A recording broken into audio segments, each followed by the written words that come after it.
Okay, this is our third group of biomolecules. Again, remembering that these are organic molecules. They have carbon and hydrogen and oxygen in there, which sort of by definition makes it an organic molecule. Okay, so this is the protein category. Now, I'm going to get to these larger molecules here in a minute, but I guess when you're looking at the array of different molecules, what you see, of course, is your carbons, hydrogens, and oxygens, but you see these blue structures, and that is nitrogen. Okay, so nitrogen is a very important component of protein.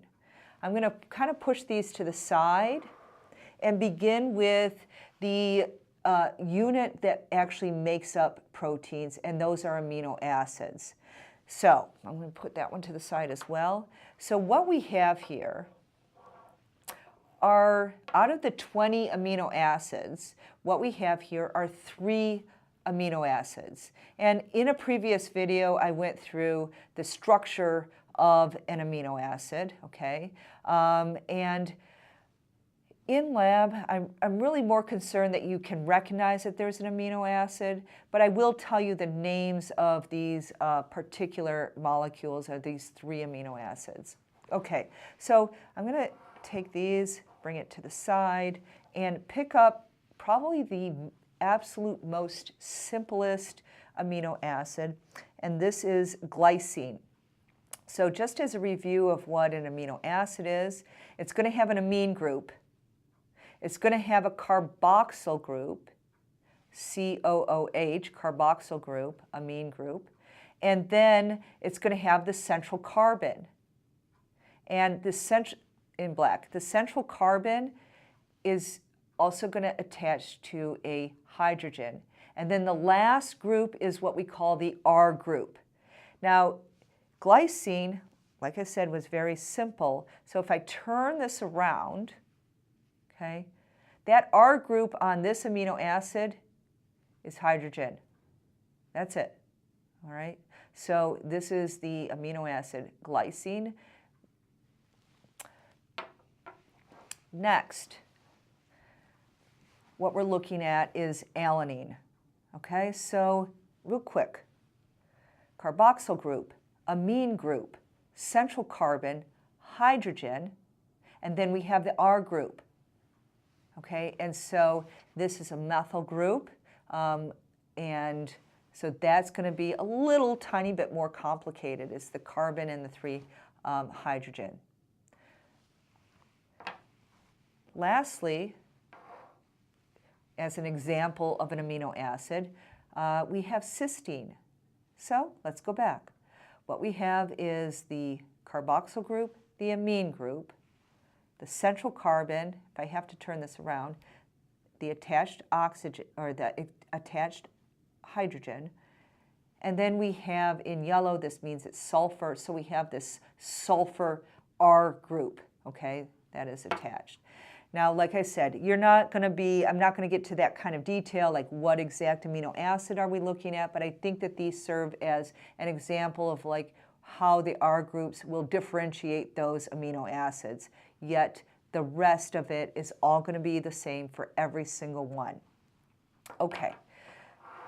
Then we come up to a little bit more complicated amino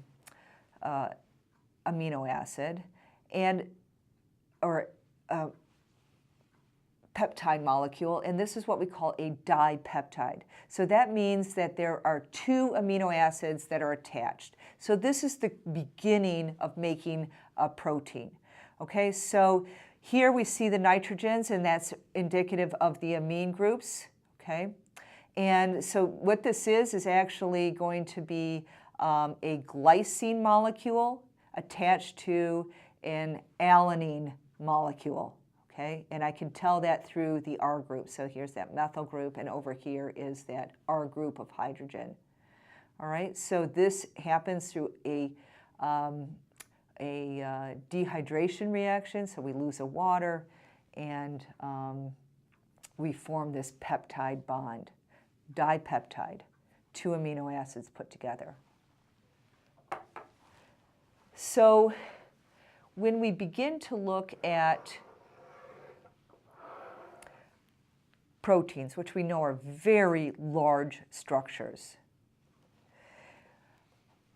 there is a string of amino acids that are just strung together. But those amino acids are going to form a secondary shape. And that secondary shape is either going to be an alpha helix or a beta pleated sheet. And that's what these things are. So remember that proteins are going to have a primary structure, a secondary structure, a tertiary structure, and perhaps even a quaternary structure in the case of like hemoglobin. So this is the secondary structures of protein. So these are all many amino acids that are bonded together, forming the circular helical geometry. And just to sort of let you know, you see these pink things, so that's kind of new. The pink are the R groups. So in order to decrease the complexity of this, people will just put a pink on there and say, hey, we recognize that there's an R group here, but we're not just going to build out this crazy structure. Okay, so alpha helix, protein, many amino acids. The other secondary one is the beta pleated sheet. Again, the pink is the R group. And so a beta pleated sheet, again, they're going to have different uses that we'll talk about in lecture, but you can see this here. Okay, so that's really the only examples I have of protein. We're all set for that. We're going to move on.